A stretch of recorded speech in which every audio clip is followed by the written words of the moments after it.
الحمد لله وحده والصلاة والسلام على من لا نبي بعده أما بعد فأعوذ بالله من الشيطان الرجيم بسم الله الرحمن الرحيم ألم نشرح لك صدرك ووضعنا عنك وزرك الذي أنقض ظهرك ورفعنا لك ذكرك فإن مع العسر يسرا إن مع العسر يسرا فإذا فرغت فانصب وإلى ربك فارغب صدق اللہ العظیم۔ برادران گرامی، آج جس موضوع پر گفتگو کا ارادہ ہے وہ ہے حضور اکرم صلی اللہ علیہ وسلم پر 3 بڑے احسانات۔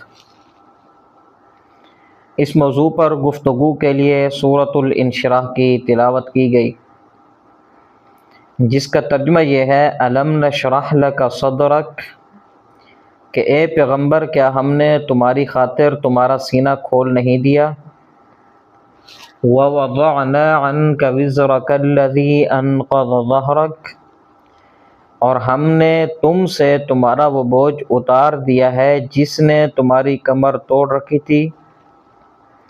وَرَفَعْنَا لَكَ ذِكْرَكَ، اور ہم نے تمہاری خاطر تمہارے تذکرے کو اونچا مقام عطا کر دیا ہے،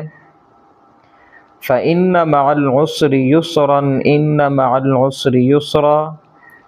حقیقت یہ ہے کہ مشکلات کے ساتھ آسانی بھی ہوتی ہے، مشکلات کے ساتھ آسانی بھی ہوتی ہے۔ فَإِذَا فَرَغْتَ فَانْصَبْ، لہذا جب تم فارغ ہو جاؤ تو عبادت میں اپنے آپ کو تھکاؤ، وَإِلَىٰ رَبِّكَ فَارْغَب، اور اپنے پروردگار ہی سے دل لگاؤ۔ اس سورت کو سورۃ الشرح بھی کہا جاتا ہے اور سورۃ الانشراح بھی کہا جاتا ہے۔ یہ مکی صورت ہے اور اس میں 8 آیات ہیں۔ اس صورت میں اللہ تعالی نے حضور اکرم صلی اللہ علیہ وسلم پر اپنے 3 خصوصی احسانات کا تذکرہ فرمایا ہے۔ سب سے پہلا احسان الم نشرح لک صدرک، کیا ہم نے آپ کا سینہ کھول نہیں دیا؟ اگر اسے دوسرے لفظوں میں یوں کہا جائے تاکہ یہ الفاظ آپ اپنے ذہن میں بٹھا لیں، پھر آگے جب بھی یہ الفاظ بولے جائیں تو آپ کے لیے بات کا سمجھنا آسان ہو، کہ اللہ یوں فرما رہے ہیں کہ اے نبی کیا ہم نے آپ کو شرح صدر کی نعمت عطا نہیں فرمائی؟ سینہ کھول دیا، یہی معنی ہے شرح صدر کا۔ یہ شرح صدر ظاہری بھی ہوتا ہے اور باطنی بھی ہوتا ہے۔ ظاہری شرح صدر تو یہ ہے کہ سینے کو چیرا جائے، سینے کا گویا آپریشن کیا جائے، اسے حدیث میں شق صدر کہا گیا ہے، اور بعض روایات سے ثابت ہوتا ہے کہ پوری زندگی میں 3 بار حضور اکرم صلی اللہ علیہ وسلم کا ظاہری شرح صدر ہوا، یعنی سینہ چیرا گیا، اس میں سے ہر طرح کی آلائشیں نکال دی گئی اور اس سینے میں علم اور ایمان بھر دیا گیا۔ اور باطنی شرح صدر یہ ہے کہ دل میں ایمان، معرفت، نور اور حکمت پیدا ہو جائے، دل کے اندر علوم و معارف کو سمیٹنے کی صلاحیت پیدا ہو جائے، دل ایسا ہو جائے کہ اس میں یقین، مضبوطی، جرأت پیدا ہو جائے۔ یہاں پر بھی یہی شرح صدر مراد ہے کہ اے نبی ہم نے آپ کو شرح صدر کی نعمت اور دولت عطا نہیں کی، اس طور پر کہ آپ کے سینے میں ایمان کا نور، حکمت اور معرفت بھر دی، آپ کے دل کے اندر وحی کے علوم و معارف قبول کرنے کی استعداد پیدا فرما دی، آپ کے دل میں یقین، پختگی، مضبوطی پیدا فرما دی اور جرأت پیدا فرما دی کہ ایمان کے مقابلے میں، اللہ کے پیغام کے مقابلے میں، قرآن کے مقابلے میں ساری دنیا ہیچ نظر آتی ہے، کوئی نظروں میں جچتا نہیں، کسی سے نظریں جھکتی نہیں، کسی سے متاثر نہیں ہوتے، چاہے وہ بڑے سے بڑا سرمایہ دار کیوں نہ ہو، وڈیرا اور چودھری کیوں نہ ہو، بادشاہ اور حکمران کیوں نہ ہو، ظالم، ستمگر، بدمعاش، گنڈا اور کوئی طاقتور انسان کیوں نہ ہو، کسی سے بھی مرعوب نہیں ہوتے۔ سینہ ایسا مضبوط ہو گیا، دل میں ایمان کا ایسا نور پیدا ہو گیا۔ قرآن کریم میں کئی دوسرے مقامات میں بھی اللہ تعالیٰ نے شرح صدر کا ذکر فرمایا ہے، اور ان کے مطالعے سے یہ بات ثابت ہوتی ہے کہ جب کسی کے دل میں ایمان کی سچی طلب پیدا ہو جاتی ہے وہ اس کو حاصل کرنے کے لیے کوشش بھی کرتا ہے تو اللہ پاک اس کا سینہ کھول دیتا ہے، اس کے سینے میں دین کا شوق پیدا ہو جاتا ہے، اس کے سینے میں دعوت کا جوش پیدا ہو جاتا ہے، اس کے سینے میں ایمان کا ولولہ پیدا ہو جاتا ہے، ایمان کا نور پیدا ہو جاتا ہے۔ جیسے ان ظاہری روشنیوں سے جو ہم رات کو جلاتے ہیں یہ باہر کی دنیا روشن ہوتی ہے، اسی طریقے سے جب ہم کسی کے دل میں ایمان کا نور پیدا ہو جاتا ہے تو اس کے اندر کی دنیا روشن ہو جاتی ہے، اس کے اندر نور پیدا ہو جاتا ہے۔ جس کے دل میں ایمان کا نور پیدا نہ ہو اس کے اندر کی دنیا تاریک رہتی ہے، وہاں ظلمتوں کا بسیرا اور اندھیروں کا راج رہتا ہے۔ اللہ تعالیٰ نے سورۃ الزمر میں فرمایا افمن شرح اللہ صدرہ للاسلام فهو علی نور من ربی، کیا جس کے سینے کو اللہ نے اسلام کے لیے کھول دیا پھر وہ اپنے رب کی طرف سے ایک نور پر ہوتا ہے؟ یہ سوال ہے، اور قرآن کا انداز یہ ہے کہ بعض مقامات پر اللہ نے سوال ذکر کیا لیکن جواب ذکر نہیں کیا، جواب مخاطب پر چھوڑ دیا کہ تم خود اپنی عقل سے اس کا جواب تلاش کر لو، تم بھی سمجھ جاؤ گا۔ یعنی یہاں پر یہ فرمایا کہ جس کے سینے کو اللہ نے اسلام کے لیے کھول دیا وہ اپنے رب کی طرف سے نور پر ہے، کیا اس شخص کی طرح ہو سکتا ہے کہ جس کے سینے کو اللہ نے اسلام کے لیے نہیں کھولا، اس کو شرح صدر کی نعمت عطا نہیں کی، اس کو نور حاصل نہیں ہوا اور وہ ظلمت اور اندھیرے میں ہے؟ کیا یہ دونوں برابر ہو سکتے ہیں؟ ہرگز نہیں۔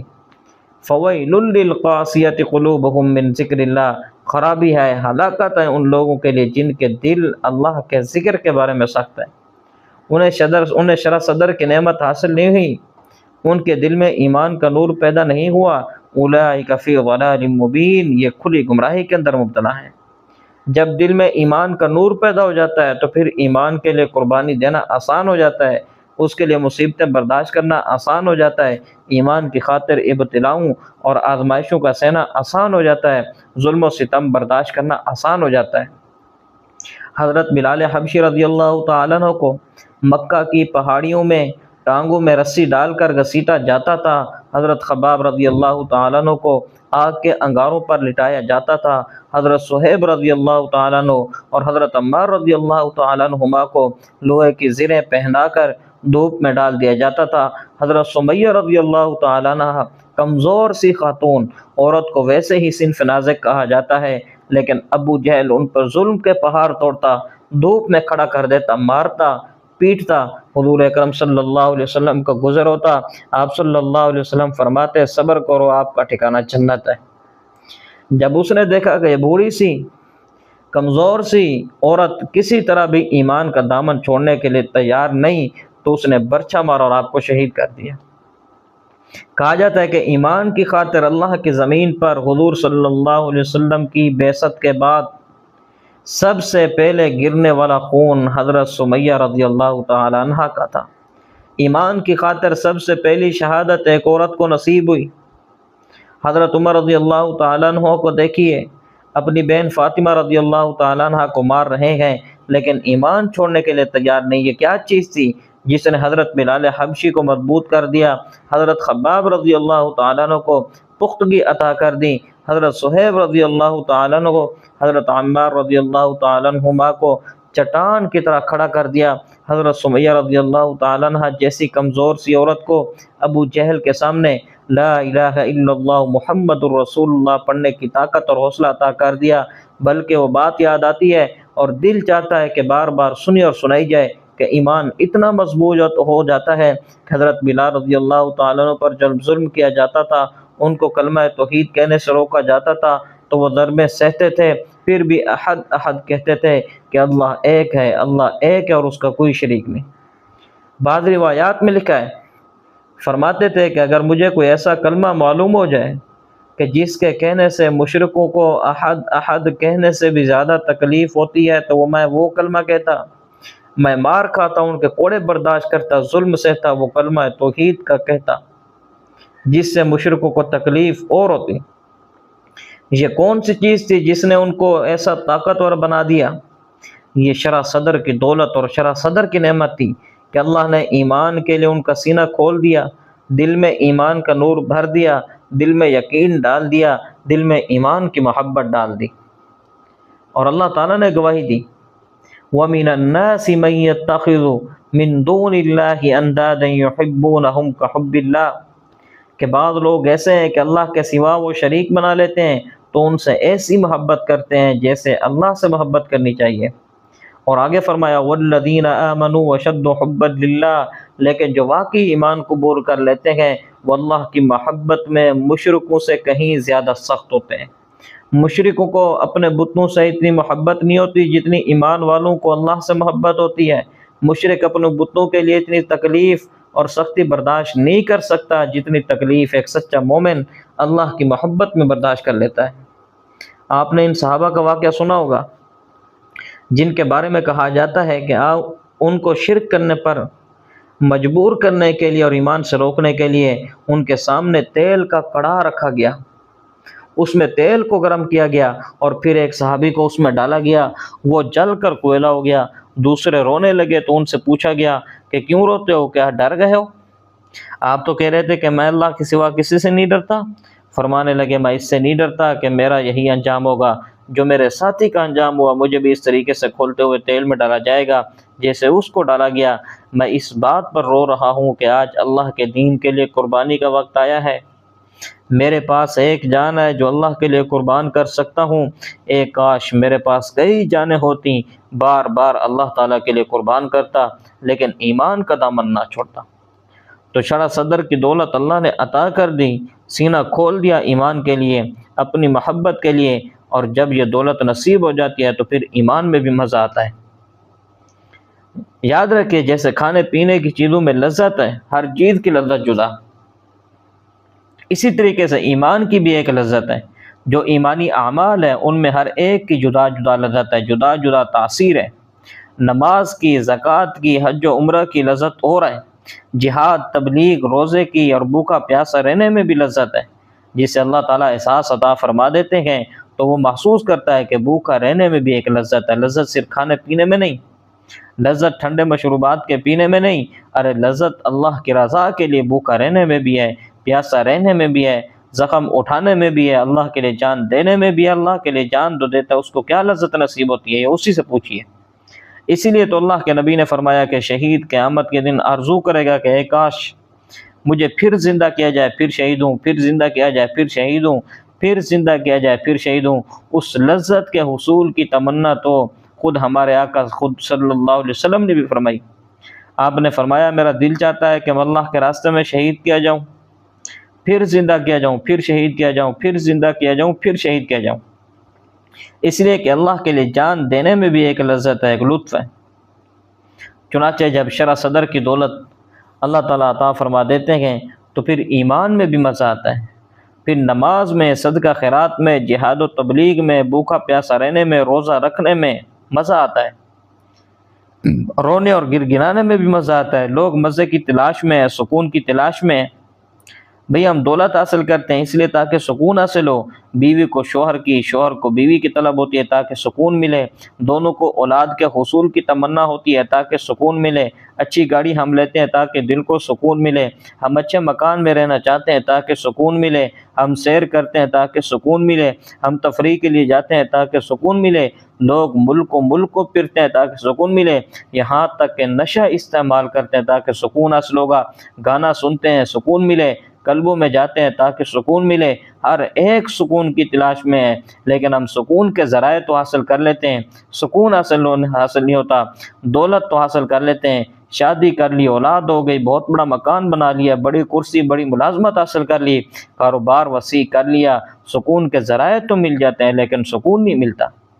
سکون کے اسباب مل جاتے ہیں، سکون نہیں ملتا، سکون کے وسائل مل جاتے ہیں، سکون نہیں ملتا، اس لیے کہ ہم نے ان وسائل کے اندر سکون کو سمجھ لیا۔ لیکن اللہ کہتا ہے سکون ان میں نہیں، سکون کس میں ہے؟ اللہ کہتے ہیں میرے بندے میں نے تم کو پیدا کیا، تیرے دل کو میں نے بنایا ہے، تیری ضروریات میں جانتا ہوں، تیری کمزوریاں میں جانتا ہوں، تیری خوبیاں بھی میں جانتا ہوں، تیرے دل کی غذا، تیرے جسم کی غذا میں جانتا ہوں، تجھے ان چیزوں میں سکون نہیں ملے گا۔ الا بذکر اللہ تطمئن القلوب، سکون ملے گا تو اللہ کے ذکر سے ملے گا، اللہ کی اطاعت سے ملے گا، اللہ کی فرما برداری سے ملے گا۔ جب اللہ کی اطاعت کی جائے گی، اللہ کی فرما برداری کی جائے گی، اللہ کا ذکر کیا جائے گا تو پھر بھوکا پیاسا رہنے میں بھی سکون ملے گا،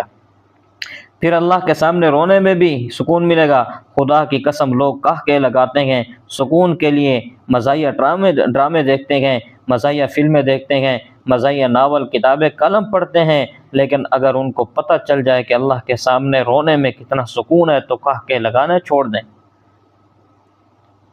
جب اللہ سینے کو کھول دے گا تو اللہ دل میں ایمان کا نور بھر دے گا،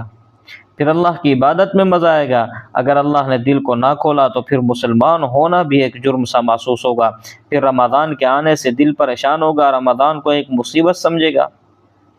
کتنے لوگ ہیں جن کے چہروں پر رمضان کے آنے سے مسکراہٹ آتی ہے، خوشی کا نور ہوتا ہے، دل میں سرور ہوتا ہے، اللہ کا شکر ادا کرتے ہیں کہ اللہ تو نے یہ ماہ مبارک نصیب فرمایا۔ اور کتنے ہی ایسے ہیں معاذ اللہ جو اس مہینے کو مصیبت سمجھتے ہیں اس لیے کہ اللہ نے ان کے سینے کو نہیں کھولا۔ اللہ تعالیٰ قرآن مجید میں سورۃ الانعام میں فرماتے ہیں فَمَن يُرِدِ اللَّهُ أَن يَهْدِيَهُ يَشْرَحْ صَدْرَهُ لِلْإِسْلَامِ وَمَن يُرِدْ أَن يُضِلَّهُ يَجْعَلْ صَدْرَهُ ضَيِّقًا حَرَجًا، کہ اللہ جس کو ہدایت دینا چاہتا ہے تو اللہ اس کے سینے کو اسلام کے لیے کھول دیتا ہے، اور جسے اللہ گمراہ کرنا چاہتا ہے اللہ اس کے سینے کو تنگ کر دیتا ہے۔ اگر وہ دین پر چلتا بھی ہے تو ایسے سمجھتا ہے جیسے مجھے آسمان پر چڑھنے کا حکم دیا ہے، اس کو کلمہ پڑھنا مشکل محسوس ہوتا ہے۔ یہ شرح صدر سینے کا کھل جانا یہ ہدایت کی دلیل ہے، سینے کا تنگ ہو جانا یہ گمراہی کی دلیل ہے۔ اگر نیکی کر سکے دل خوش ہوتا ہے، دل کو سکون ملتا ہے، اللہ کی عبادت کر کے دل خوش ہوتا ہے، اللہ کی راہ میں دے کر دل خوش ہوتا ہے، تو سمجھ لیا اللہ نے مجھے ایمان کا نور عطا فرما دیا ہے۔ لیکن اگر تمہیں اپنے آپ کو نماز کرنے پر مجبور کرنا پڑتا ہے، دعا پر مجبور کرنا پڑتا ہے، صدقہ آپ ایک تاوان سمجھتے ہیں، تو پھر آپ کو اپنے دل کی فکر کرنی چاہیے۔ دل بیمار ہے، دل میں ایمان کا نور پیدا نہیں ہوا، میری زبان پر تو ایمان ہے لیکن ابھی دل کے اندر ایمان کی حقیقت نہیں اتری۔ اگر ایمان کی حقیقت اتری ہوتی تو پھر دین پر چلنا میرے لیے آسان ہوتا، اتنی تنگی محسوس نہ ہوتی۔ تو اللہ نے اپنے پہلے احسان کا ذکر فرمایا الم نشرح لک صدرک۔ شرح صدر تو ہر مسلمان کے لیے بڑی نعمت اور ضروری چیز ہے، لیکن ایک دائی کے لیے جو دین کا دائی ہو اس کے لیے شرح صدر سب سے زیادہ ضروری ہے۔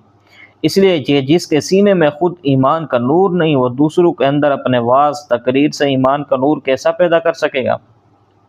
بے شک آواز بڑی خوبصورت، الفاظ بڑے ادیبانہ،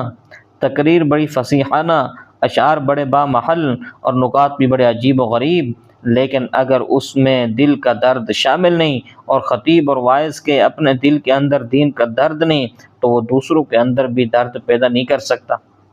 اس لیے سیدنا موسیٰ علیہ السلام نے اللہ سے دعا مانگی، جب فرعون کے پاس جا رہے تھے تو اللہ سے مانگ رہے تھے قال رب اشرح لی صدری ویسر لی امری واحلل عقدۃ من لسانی یفقہوا قولی واجعل لی وزیرا من اہلی ہارون اخی اشدد بہ ازری واشرکہ فی امری۔ رب اشرح لی صدری، 4 چیزیں مانگی موسیٰ علیہ السلام نے۔ سب سے پہلا کہ اللہ مجھے شرح صدر کی نعمت عطا فرما دے، ویسر لی امری، اللہ میرے لیے معاملہ آسان فرما دے۔ جس شخص کے پاس جا رہا ہوں جو اپنے وقت کا سپر پاور حکمران ہے، جو خدائی کا دعوے دار ہے، اللہ میں کہیں اس سے مرعوب نہ ہو جاؤں، اور اگر وہ مجھ پر مصائب ڈھائے تو کہیں ایسا نہ ہو کہ میں مصائب کو برداشت نہ کر سکوں۔ اے اللہ میرے معاملے کو آسان فرما دے۔ تیسری دعا مانگی واحلل عقدۃ من لسانی یفقہوا قولی، کہ اللہ میری زبان کی گرہ کھول دے تاکہ وہ میری بات سمجھ سکے۔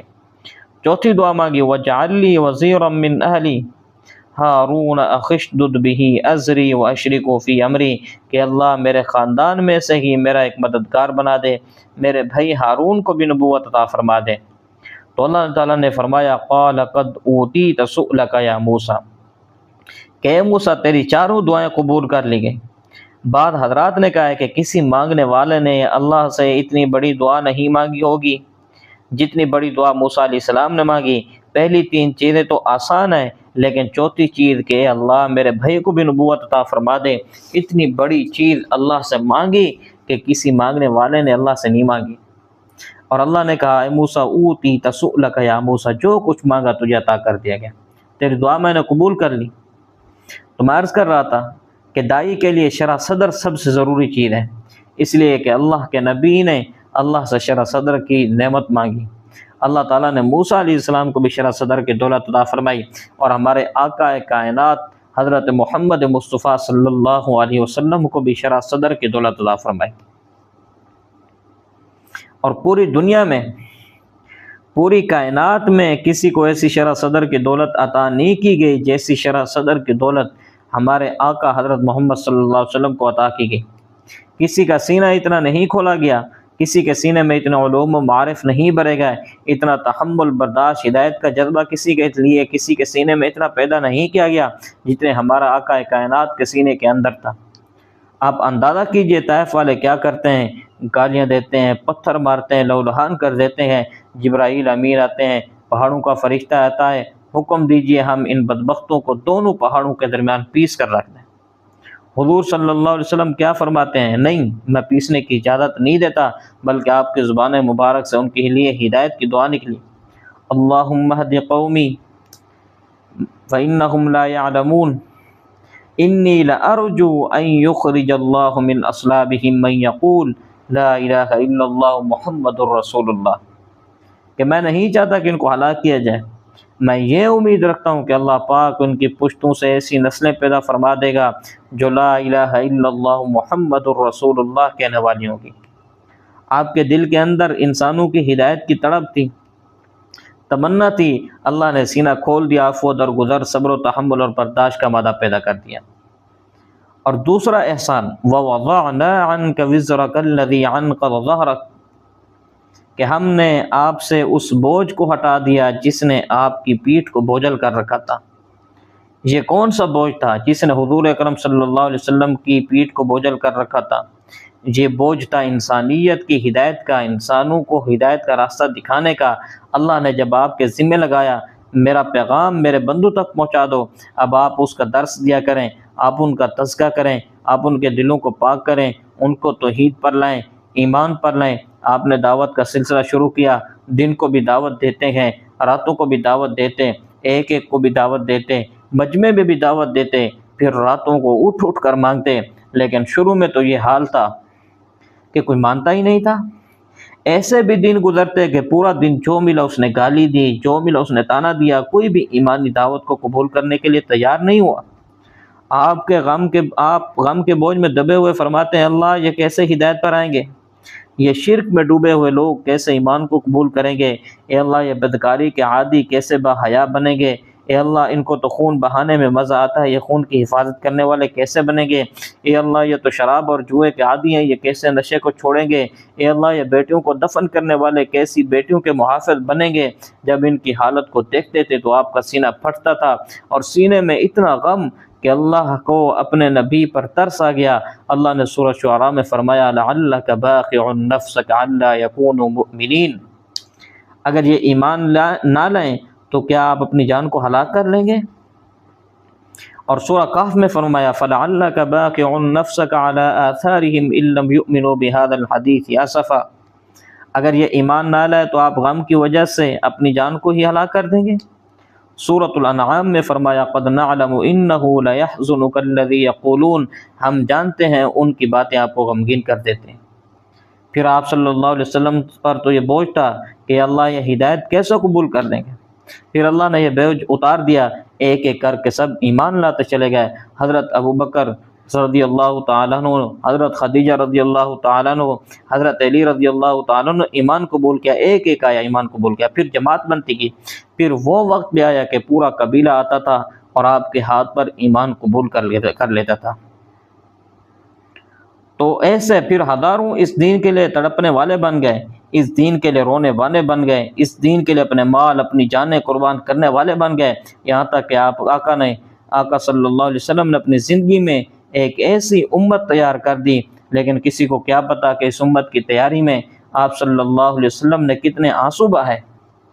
کتنی گالیاں کھائیں، کتنے پتھر کھائے، کتنے زخم سہے،